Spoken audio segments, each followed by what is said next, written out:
Bonjour, cette vidéo n'est faite uniquement que pour respecter l'adage jamais 203. Non, non, non, non, s'il te plaît. J'ai fait effectivement deux vidéos auparavant, de vinyle tag,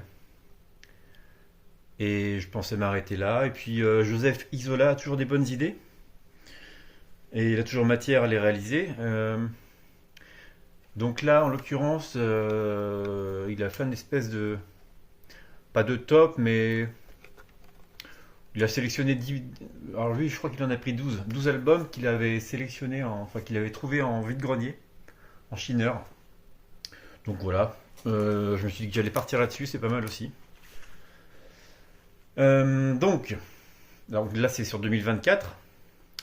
Il y a un petit peu de tout, je vais partir des choses un peu plus évidentes, un peu plus connues, mais qui font quand même plaisir. Sur des choses que j'ai acheté à l'aveugle, enfin à la pochette quoi. Donc c'est parti. Alors le premier, j'ai chopé ça dans un vide-grenier.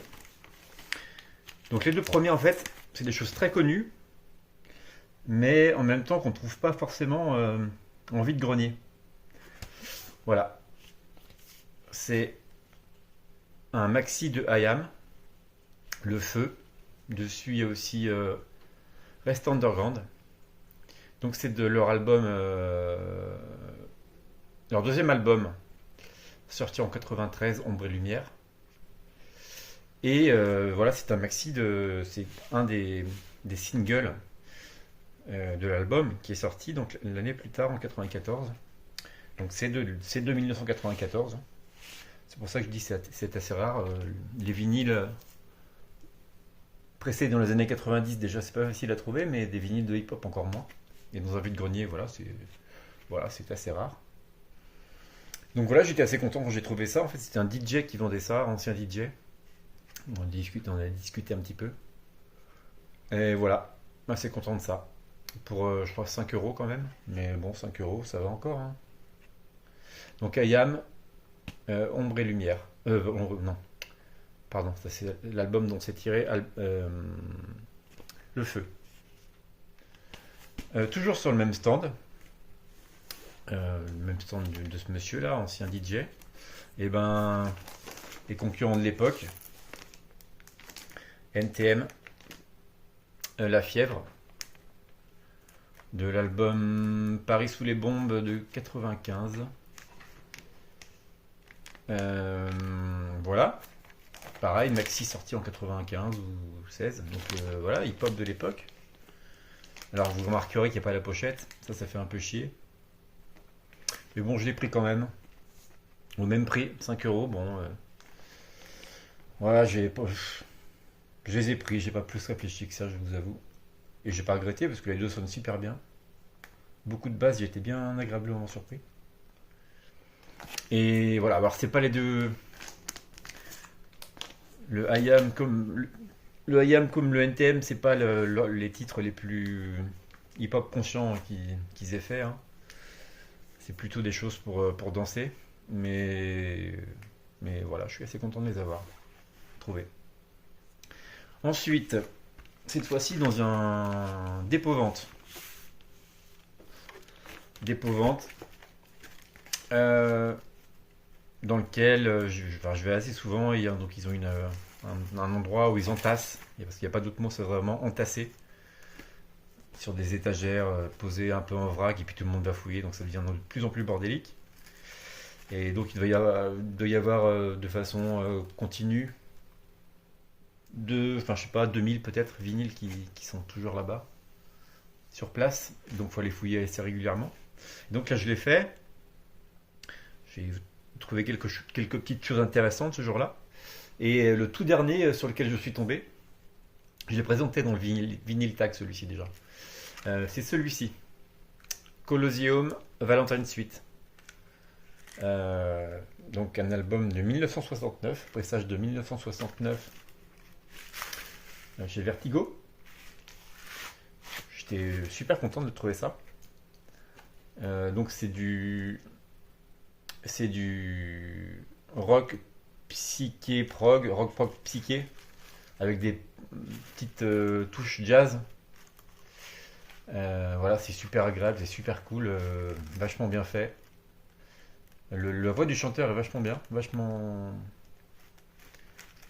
agréable, vachement douce. Euh, voilà. Euh, je crois que c'est un groupe c'est le deuxième album, mais c'est un groupe qui s'est formé à la base avec trois musiciens qui étaient dans le groupe de John Mayall,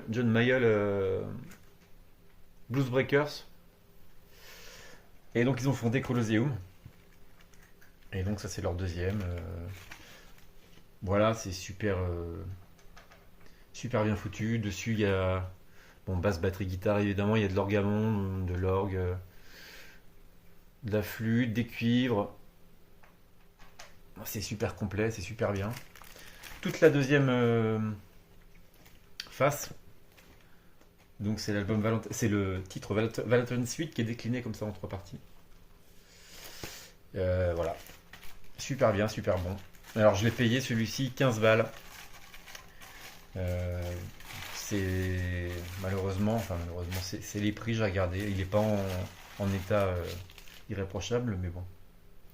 Ça compense avec celui que j'ai trouvé après, le même jour, dans le même magasin, vous allez voir. Euh, voilà. Il faut savoir, j'habite aux alentours de Nantes, et il n'y a pas du tout dans les vides-greniers, dans les dépôts-ventes, etc. Trouver des albums intéressants à 1 ou 2 euros, 3 euros, enfin, moi j'en trouve plus. C'est très très compliqué. J'ai l'impression que les gens vont directement, quand ils ont un vinyle à vendre, ils vont directement sur Discogs, ils prennent le prix médian sans même parfois regarder l'état du truc. Et voilà. Démerdez-vous avec ça. Bref. Donc, dans la même boutique, la même enseigne, j'avais trouvé, avant le Colosseum, j'avais trouvé ce Uriah qui s'appelle Salisbury. C'est leur deuxième album aussi, sorti en 69. Regardez. C'est un Vertigo aussi. J'étais content de Vertigo dans la même journée. Tadam, tadam, boum. Je crois que c'est 69. 71 peut-être, je ne sais plus. Bon, en tout cas, voilà. Super content d'avoir ça aussi. Là, on est moins sur du rock, enfin, du rock un peu plus dur. Voilà, toujours prog. Moins de diversité d'instruments, quoique non, c'est pas vrai. Il y a tout plein d'instruments en fait là-dessus aussi. Ouais, organe, piano. Il y a tout plein de choses. Et il y a du cuivre aussi par moment. La voix du chanteur me fait un peu penser à. Enfin voilà, de toute façon, la voix du chanteur du RIP. À Yann Gillian par moment. Et enfin, c'est rigolo, les prods de l'époque. Euh, L'album commence avec la voix du chanteur à gauche de la stéréo. Ensuite, ça se replace sur le milieu et le dernier morceau est se retrouve à droite. C'est marrant comment il faisait ça. Enfin voilà, Uriah Heep, Salisbury. Salisbury qui est le morceau qui dure toute la deuxième face. Les groupes à l'époque aimaient bien les groupes de prog, hein, ils ont tous fait ça je crois. Je crois que c'était un cahier des charges à respecter, d'avoir un morceau de 20 minutes sur une face. Ensuite, ça c'était la suite. J'ai trouvé ça dans un Happy Cash, un Easy Cash, bref, un truc comme ça. C'est une compile, on va dire, de Stiff Records. Voilà, label anglais, assez connu, hein, dans le rock un peu. Comment on pourrait, je sais pas, rock un peu punk rock, quoi. Sur lesquels étaient signés Madness, The Damned, les Pogs, Yann Dury, Elvis Costello, enfin, voilà, tous ceux qui vont être dessus, parce qu'en fait, en 78, 79 et 80, ils ont fait des tournées avec à chaque fois 5 groupes de leur label. Je crois que c'est ça l'histoire. Donc ça, c'est la tournée de 78. Et dessus, il y a les groupes de Nick Lowe's. Si je dis pas de bêtises, c'est lui. Nick Lowe's Last Chicken in the Shop. Nick Lowe's Last Chicken in the Shop, ouais. Reckless et Eric and the Nox Rocket. Alors lui, c'est Eric. Larry Willis Psychedelic Roadies. Larry Willis, guitariste. Guitariste chez Motorhead ensuite, pour quelques temps. Elvis Costello and the Attraction, évidemment, on reconnaît. Et Yann Dury and the Blockheads, qui est ici. Donc voilà, ils enchaînaient 2 titres. Enfin, en tout cas, là, il y a 2 titres de chaque groupe qui ont été enregistrés, qui ont été posés sur les galettes, sur le disque. Et ça finit par un collégial Sex and Drugs and Rock and Roll, sur lequel ils viennent tous chanter. Titre de Yann Dury and the Blockheads. Donc voilà, super content de trouver ça. Du rock voilà, avec le charme anglais. Hein. Avec leur accent, leur façon de chanter. Voilà, j'aime beaucoup, j'adore leur style. Les Anglais, de toute façon. Ouais. Voilà, c'est un débat, mais sur beaucoup de styles, ils ont beaucoup de qualité. Que ce soit en... Enfin, voilà, on va partir là-dessus, mais... Rock, hip-hop, électro, même du jazz, ça peut se trouver. Voilà, ils sont... Bref. Content d'avoir trouvé ça. Ensuite, ça c'était Happy Cash, je crois, celui-ci. Non, on arrive sur les albums que j'ai pris, que j'ai acheté simplement à la pochette. Voilà, alors le premier, Mike Silver. Je me suis dit que ça devait être du folk sympa. C'est du folk très très sympa. Donc c'est un anglais. Je ne sais plus d'où il vient. Mais qui a signé sur un label Stockfish. Ça doit être allemand. Il a eu une carrière a priori en Allemagne, Pays-Bas, pas mal. En Angleterre, je pense qu'en Angleterre aussi, hein, de toute façon. Et bah voilà, c'est très chouette, c'est folk, c'est la super jolie folk. Oui, ça s'accompagne à la guitare, au piano aussi de temps en temps. Super joueur de guitare, au picking, il fait des très jolies choses. Il a une super voix. Je me suis pas encore penché sur les textes. C'est pas quelque chose que je fais naturellement, en fait. Enfin, premier abord. Mais c'est très chouette. Il y a aussi parfois des harmonies vocales avec lui. Donc c'est super agréable. J'étais voilà, très content de découvrir l'album au fur et à mesure. Voilà, achat entre guillemets à l'aveugle. Qui s'est révélé heureux. Dans le même genre, toujours à l'aveugle. Alors, à moitié, parce que j'avais déjà vu la pochette. Et puis, je connaissais. Enfin voilà, j'ai vu le nom du. C'est un dessin de Enki Bilal. Alors, au début, en la voyant, je me suis dit, tiens, ça doit être du heavy. Heavy, rock heavy. Voilà, ça doit être assez sympa. Et puis finalement, en regardant les instruments qu'il y avait sur la pochette, et en lisant les instruments qu'il y a sur cet album, donc du violon, de la flûte, de la bombarde, de la guitare, de la basse électrique, mandoline, batterie, voilà, qui forment le groupe Gwendal, qui sera donc l'album éponyme. Deuxième album, je crois. Troisième album. Et ben c'est vachement bien. Alors j'imagine que c'est un groupe connu des connaisseurs, si je puis dire. Je connaissais pas, mais je regrette vraiment pas d'avoir acheté ça. C'est super bien. C'est super bien joué déjà. Ce sont des Français, Bruno Barré, Youen Lebert, Jean-Marie Renard, Roger Schaub, Ricky Coste, Arnaud Rogers. Ils sont tous très bons. Franchement, ça joue bien. Alors la première phase est dédiée à des des traditionnels irlandais, pour la plupart, je crois. Irlandais ou peut-être breton, irlandais ou celte. Donc c'est très très chouette. Très très bien joué. Morceau très dynamique qu'ils ont sélectionné. Et le deuxième, c'est un long morceau, composé par eux, je pense. Et ça passe par tous les styles, du jazz, toujours du folk un peu évidemment, du trad. Et ça finit sur un morceau qui est construit comme un morceau de hard, quoi. Hard, heavy, mais joué avec des solos joués par des flûtes et des violons, etc. C'est hyper bien. Mais ça m'a soufflé pour être poli. Et voilà, je suis super content d'avoir trouvé ça. Et si je vois ce nom à un autre par ailleurs, je n'hésiterai pas, quoi. Gwendal.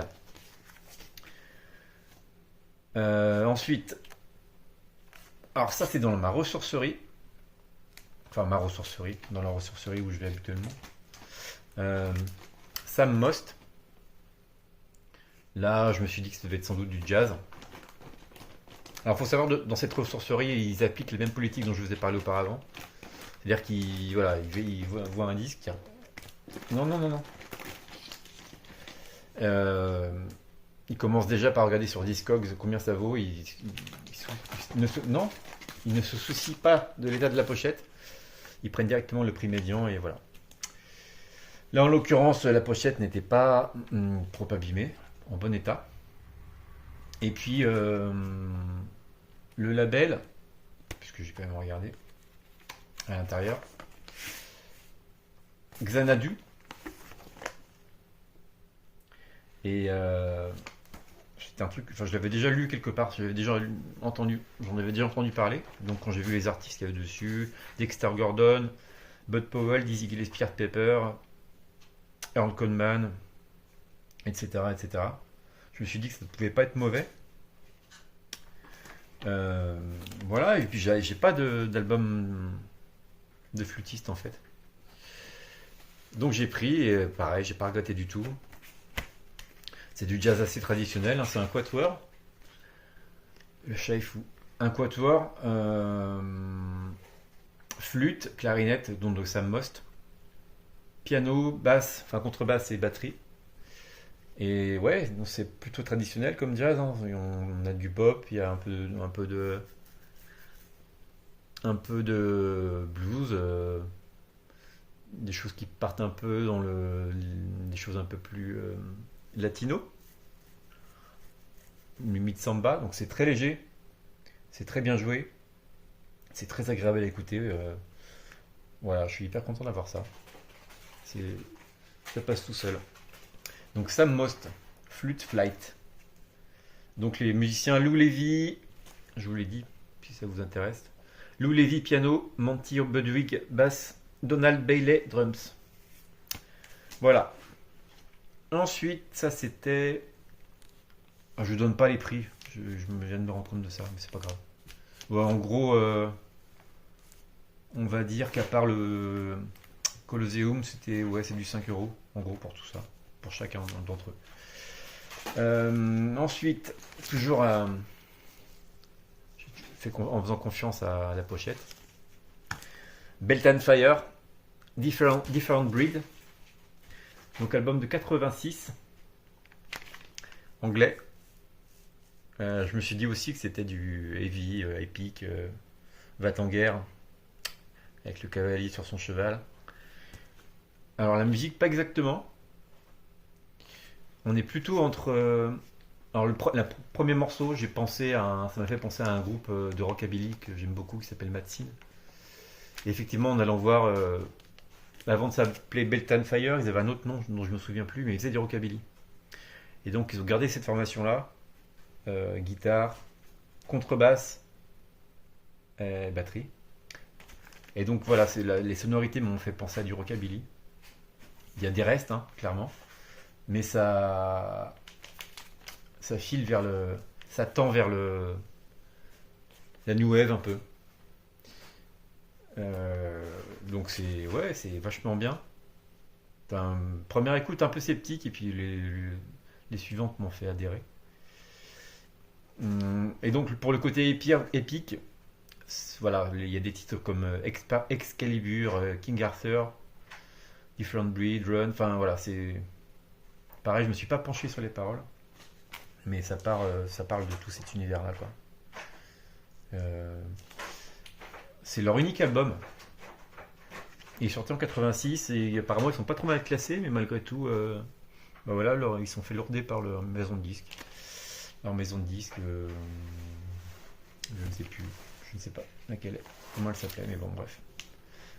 Pas très sympa la maison de disques. Et puis enfin, là c'était Trocante. Une jolie pochette à laquelle on ne peut pas dire non. On a envie d'adopter ces deux petits-enfants. Donc Happy Flowers, Yesterday, I Was Been Bad. Yesterday, I Was Been Bad. Alors, donc ça c'est sorti en 90. Donc, comme je le disais tout à l'heure pour les vinyles d'IAM et de NTM, les vinyles sortis dans les années 90 ne sont pas hyper courants. Donc là c'était à 5 euros. Et donc j'ai vu que c'est signé donc chez Homestead Records. Alors Homestead Records, groupe qui a diffusé musique avant-garde, noise dans les années 80, 90, notamment du DJ Allen, du Dinosaur Jr., Sonic Youth, Nick Cage peut-être. Et donc eux, Happy Flowers. Donc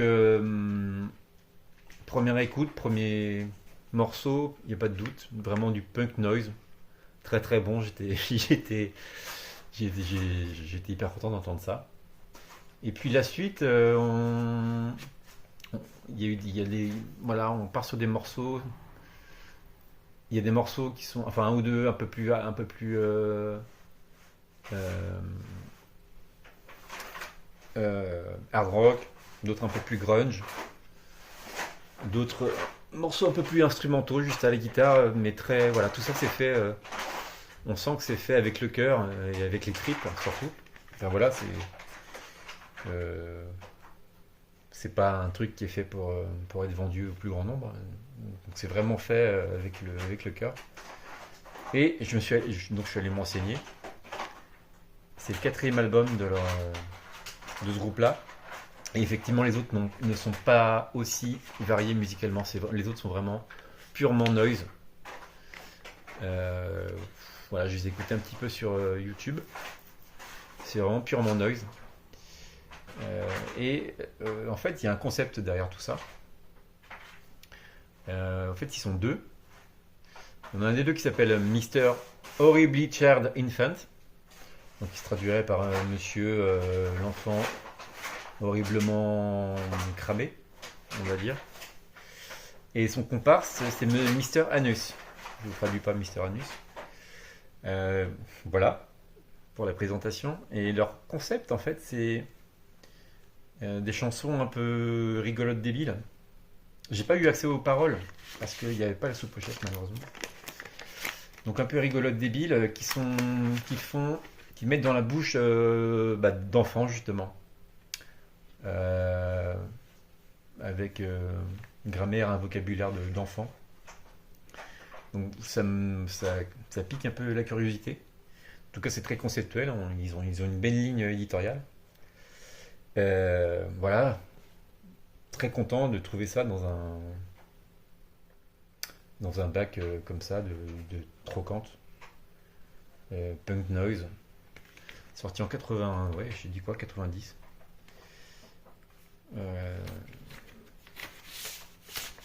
Voilà, pour les achats. Je sais plus ce que je voulais dire. Je voulais dire quoi? Je sais plus. Je m'avais lu des trucs. Si, oui. A priori, il y a des reprises. Pour ceux que ça intéresse, il y a des reprises là-dessus. Ils font des reprises de UFO, Big Star et Silver Apple. Donc, je ne suis pas spécialiste de ces groupes-là. Mais si vous allez chercher, fouiller, vous trouverez les titres, je pense. Voilà, donc c'est voilà pour mes 10 sélections de mes 10 trouvailles. Enfin, celles qui m'ont fait le plus plaisir, en tout cas, entre autres, hein, il y a eu des choses un peu plus classiques qui m'ont fait plaisir aussi, mais un peu moins inattendues, on va dire. Voilà, merci d'avoir regardé cette vidéo et je vous dis encore une fois à bientôt, peut-être.